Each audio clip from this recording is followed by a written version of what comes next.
Hello, and welcome to another edition of Nemo Partners Meet the Expert. I'm so excited to have Justine Stenger with me today. She is a certified functional health coach, and she's completed her training through the Institute of Functional Medicine. And her area of expertise is cell membrane medicine, gut health, and she has over 10 years of clinical experience along with Dr. Bruce Hoffman. Justine, thank you so much for joining. So excited to have you here today and share all your knowledge on gut health and how we can all heal our guts from within. So welcome.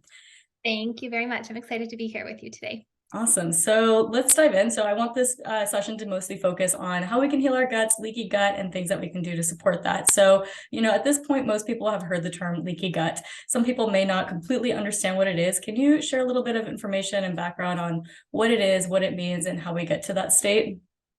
Yeah, for sure. So leaky gut is really just a term used to describe a condition where the lining of the intestine becomes more permeable. It's also called pathogenic intestinal permeability, which would be more of the medical terminology that's used. And so when this happens, it just allows substances that should not pass through the intestinal wall to leak into the bloodstream. So normally the lining of the intestine acts as a barrier, so allowing nutrients and water to pass through while blocking out those harmful substances like bacteria, toxins, undigested food particles.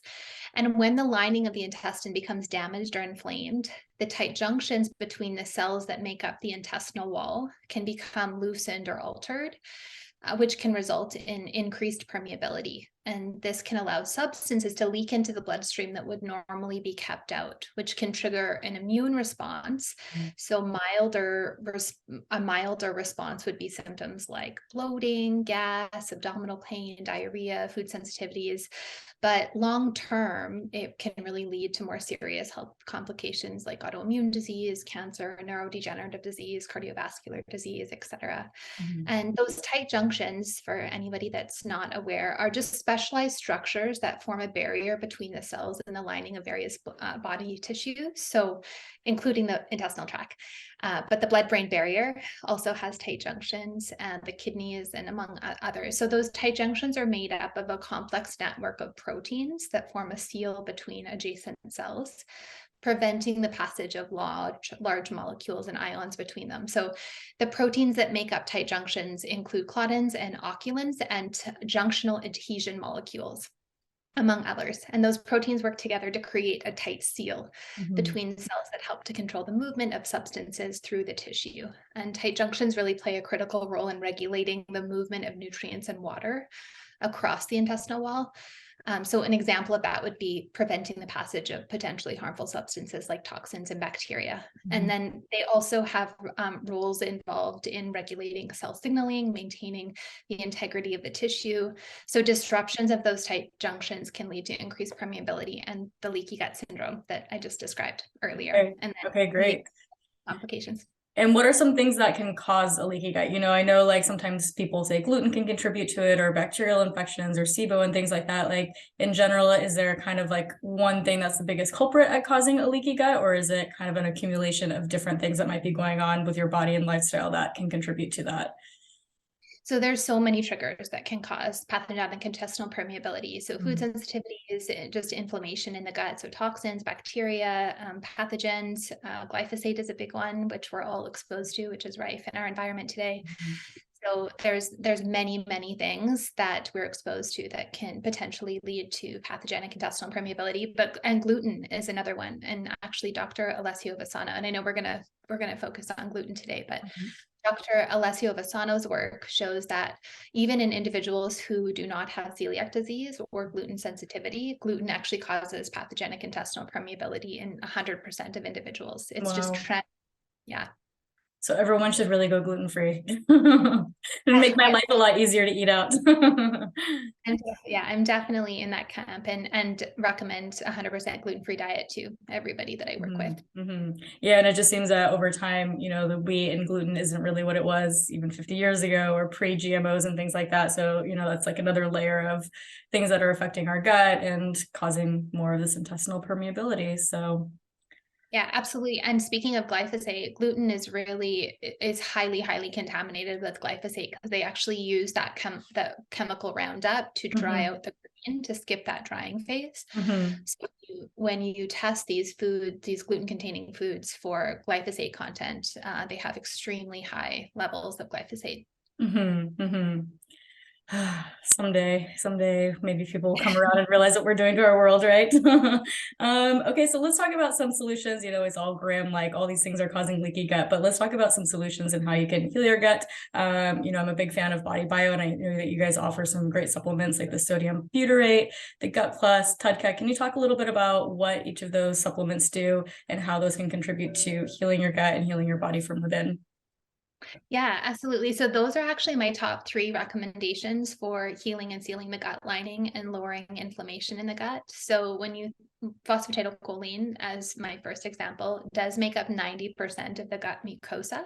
Mm. So when we look at supporting the gut mucosa, phosphatidylcholine is a non-negotiable.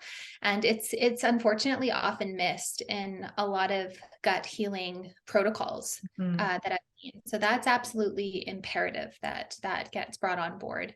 And then we can use butyrate to support the health of the colonocyte. So butyrate is a 4-carbon chain fatty acid, and it's made through the fermentation of dietary fiber. So if you eat fiber, your commensal bacteria, specifically your bifidobacteria, they ferment that fiber and make these short chain fatty acids. So butyrate, acetate, and propionate are 3 of the 8 short chain fatty Mhm. acids that are used in the gut. Butyrate is actually produced in the lowest concentrations, but it is the #1 fuel for those colonocytes. Mhm. But butyrate has some other really specific characteristics. So it improves tight junction integrity, Mhm. which we know that gluten causes. It causes zonulin to be released, so it induces that pathogenic intestinal permeability, loosens those tight junctions. So we can use butyrate as a tool to help improve tight junction integrity, to feed the colonocytes and help improve the health of those cells. We can also use it to lower inflammation in the gut. And butyrate also acts as an antifungal, an anti-inflammatory, and an antioxidant. So we have all of these amazing benefits that are all going to work together to help improve the gut environment using butyrate. And butyrate has so many benefits systemically as well. I have done a number of presentations on butyrate now, so I've read hundreds and probably thousands. You're a butyrate expert. The benefits of butyrate really go so far beyond Mhm. the gut, but we can use that as a very specific tool to help heal the gut.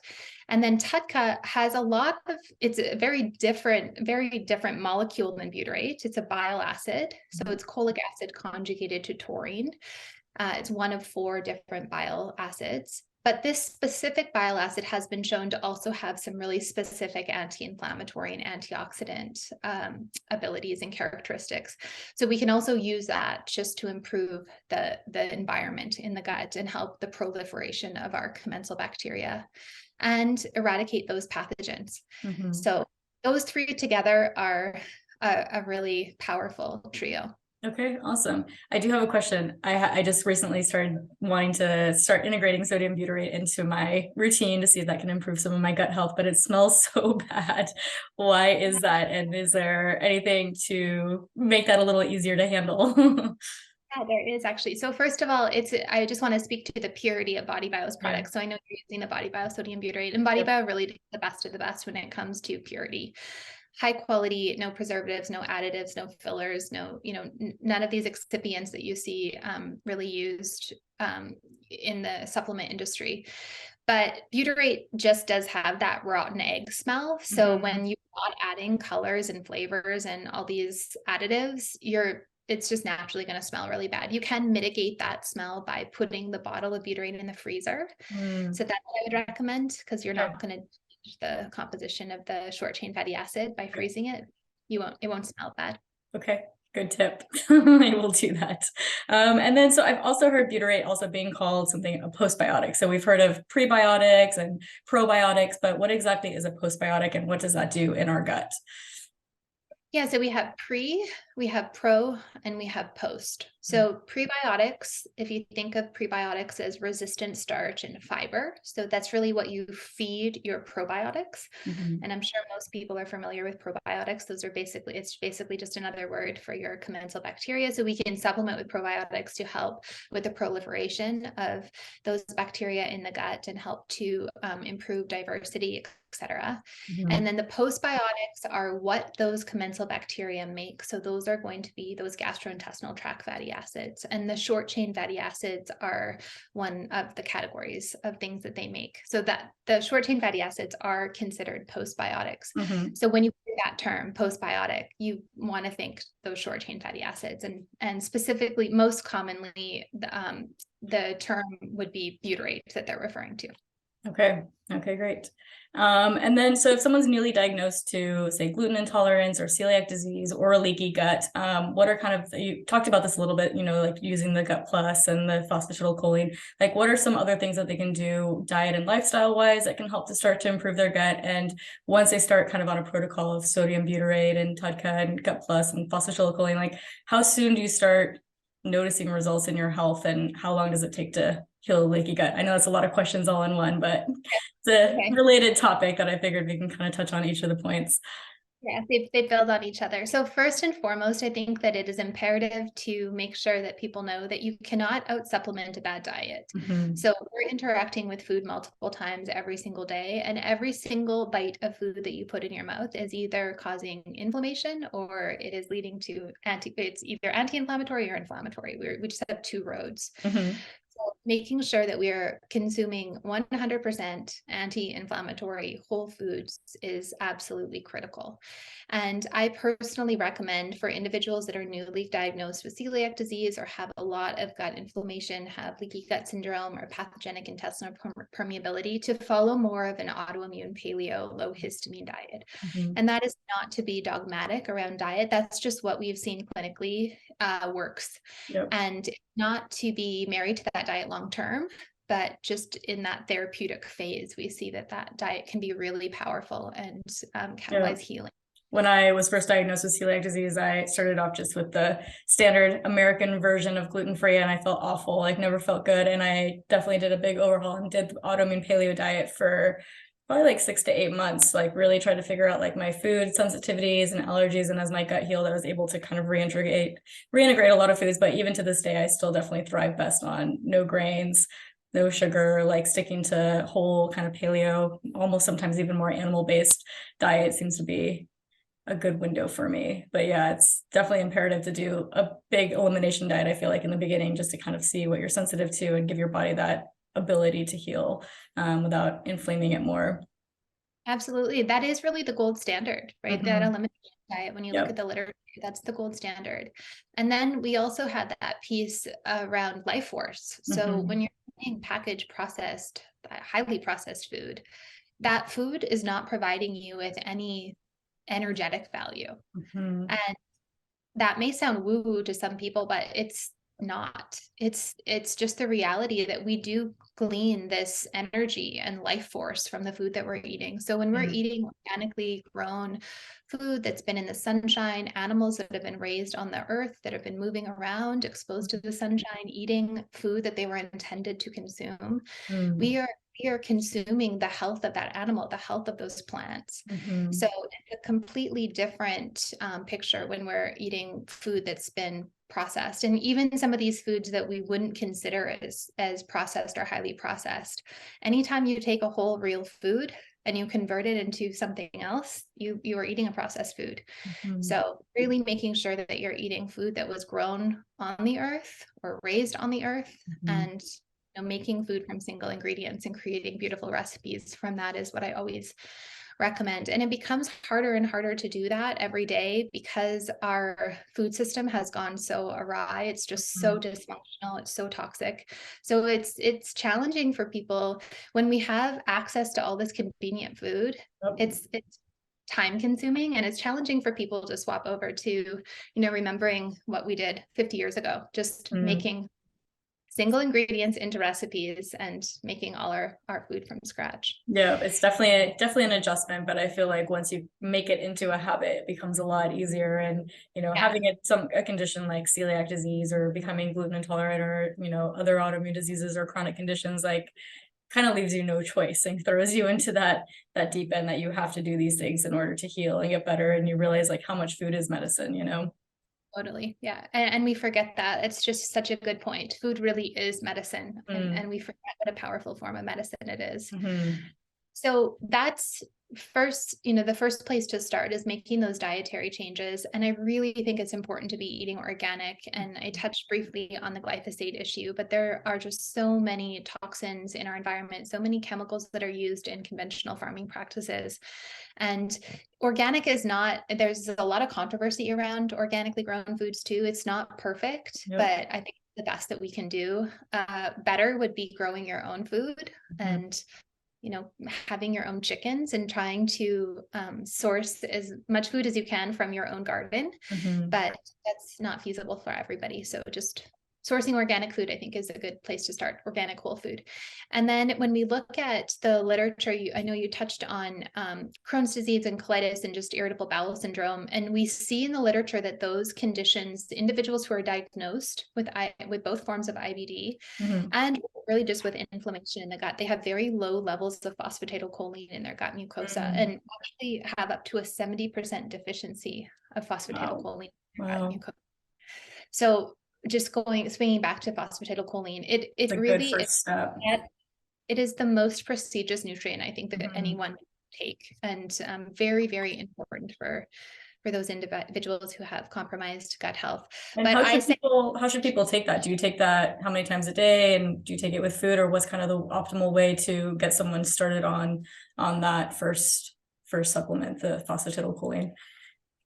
So you do want to start really low and slow. Phosphatidylcholine has some pretty potent detoxification qualities. And so individuals that are highly toxic or individuals that are really low in choline, they will likely experience some adverse symptoms if they they start with a high dose. So you want to, even with butyrate and TEDCA and the Gut Plus, and you always want to start low and slow with everything. PC especially, we see clinically that a therapeutic dose of the PC is really 1 tablespoon twice a day is what I would recommend for most people, at least a tablespoon as a maintenance dose. And I usually have patients put that into a cell membrane stabilizing power shake in the morning. We want to pair those phospholipids and fatty acids with protein. And the fatty acids is so important for gut health too. I forgot to mention that. So those essential fatty acids are key because we need to support the health of those cells. And the phospholipids are one piece, and then we need to make sure that we're supporting with fatty acids as well. But those, so I have patients put the phospholipids and the fatty acids in a shake with protein and minerals and electrolytes. So you're supporting the cell's electrical charge, supporting hydration. And they'll definitely do that in the morning. And then after their shake, I have them do TEDCA and butyrate and ox bile to help with fat digestion and assimilation and all the benefits that butyrate brings.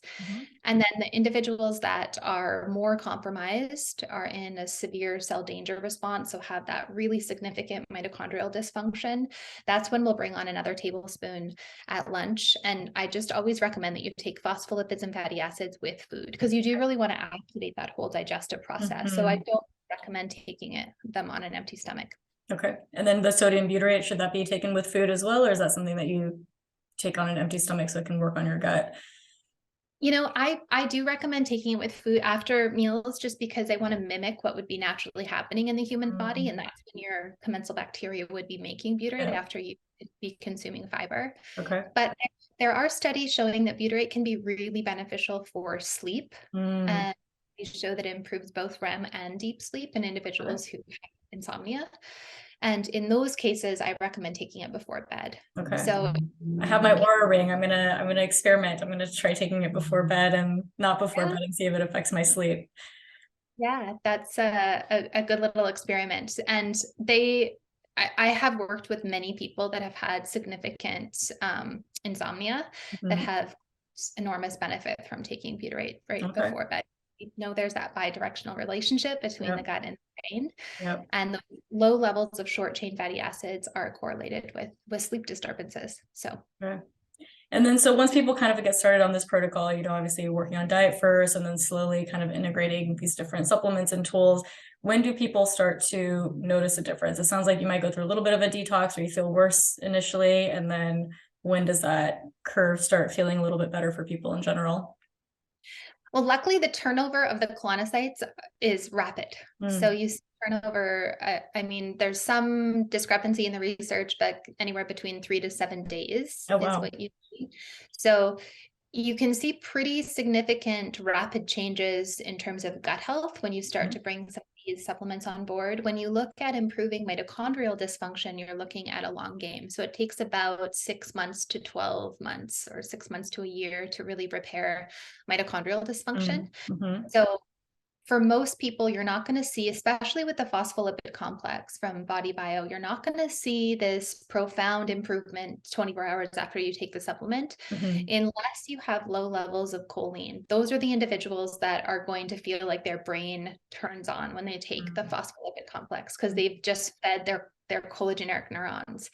And they finally have that choline that they need so that they can think and they can recall and they have the ability to focus and learn new material. But in individuals where choline is not the deficiency, and it's just the phospholipids for their membrane that they're deficient in, and the phospholipids on the mitochondrial membrane they're deficient in, that's going to take a long time to repair. We have 70 to 100 trillion cells. We have 200 different cell types. So we always have to consider that when using lipid replacement therapy.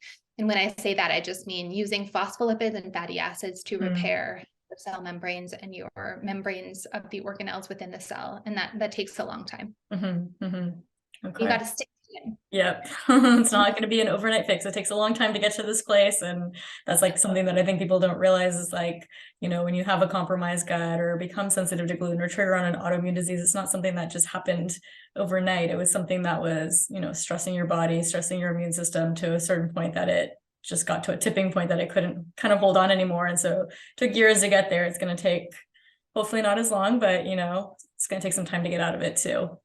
Yeah, I always tell people that your biochemistry is just like your bank account, and we tend to not. I say the same thing. Yeah. Always taking withdrawals out of our bank account, Yeah. and we were never to put deposits back in. Most of us, with the exception of a few, very small percentage of the population that's independently wealthy, would end up bankrupt. And our biochemistry is the same way. If we're constantly taking withdrawals out and we're not putting reserve capacity into our biochemical bank account, we're going to end up biochemically bankrupt. And that's when we end up with disease. So your body whispers to you initially, and then it screams, and then we end up with these really debilitating symptoms. And that's where there's so much power in using lipid replacement therapy, because those are your most valuable deposits in that biochemical account.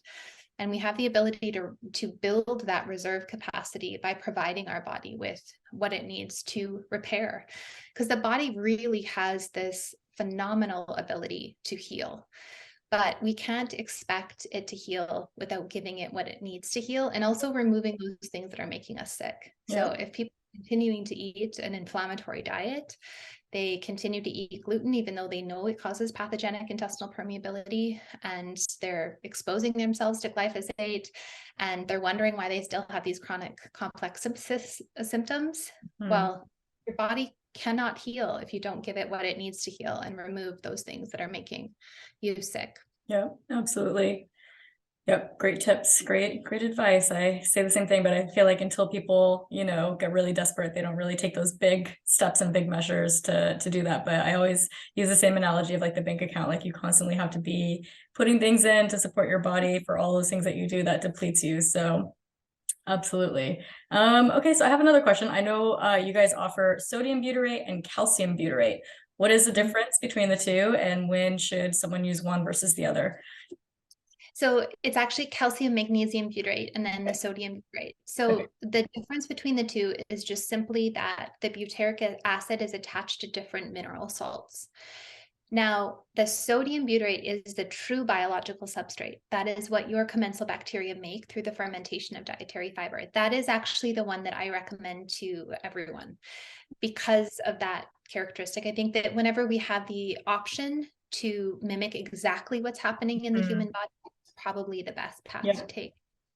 The calcium and magnesium butyrate, there's nothing wrong with it. It's just that it's not the true biological substrate. So it's just that butyric acid attached to calcium and magnesium. So it would be a good option for individuals that have low magnesium, low calcium. The levels in that formula are really low. So I wouldn't use that as a replacement to additional magnesium supplementation or calcium supplementation if the individual needs calcium. But that's the only difference between those two products. It's just simply the different mineral salts that the butyric acid is attached to. Now, the Gut Plus is very different, though. The Gut Plus is a tributyrate form of butyrate. That means that there's 3 butyric acid molecules attached to a glycerol backbone.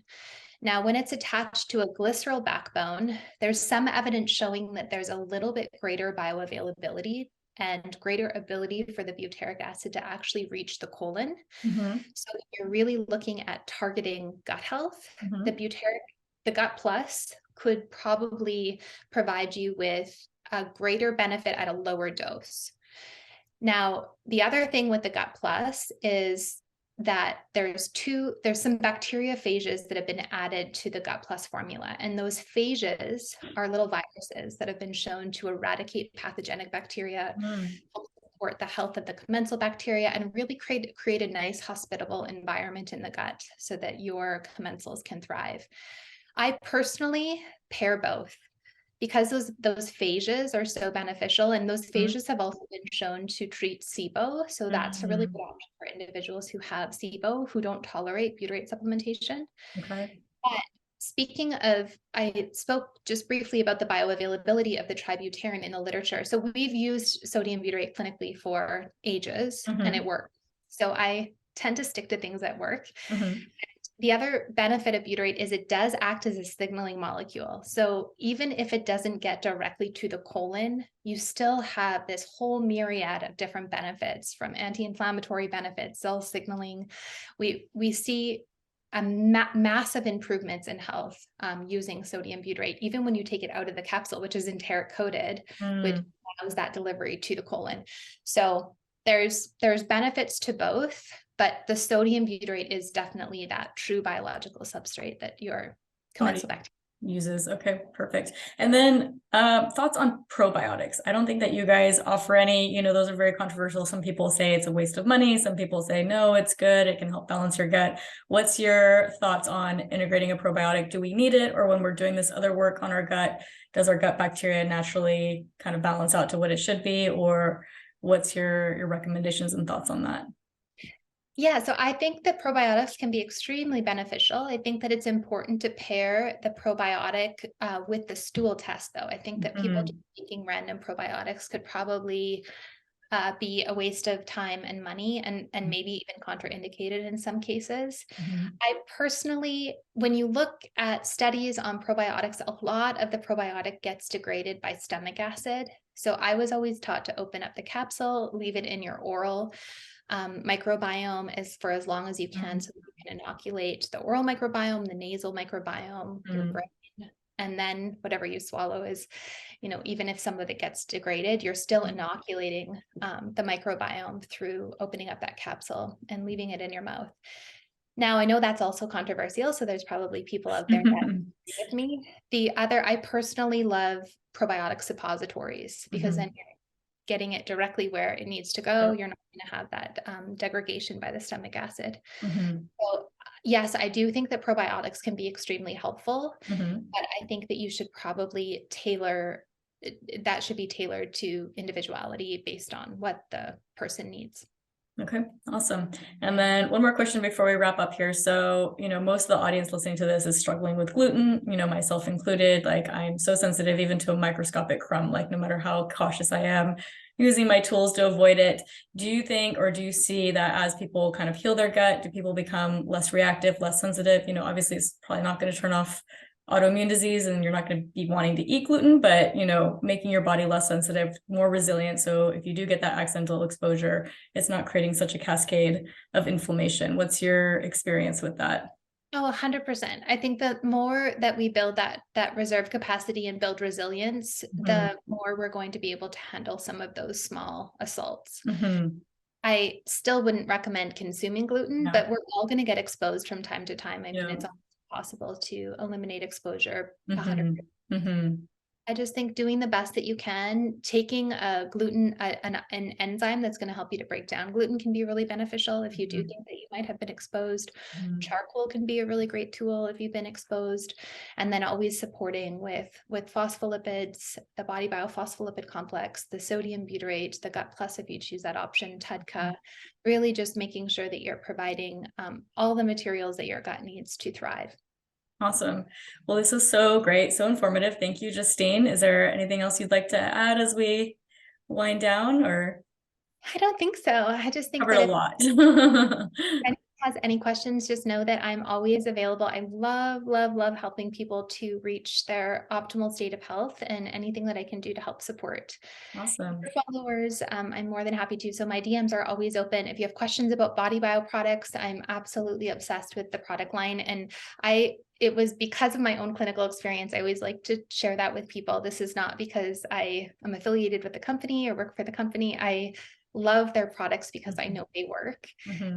That is why I'm so passionate about educating people and really wanting to spread the word. I think that they are invaluable and that most people should be on them.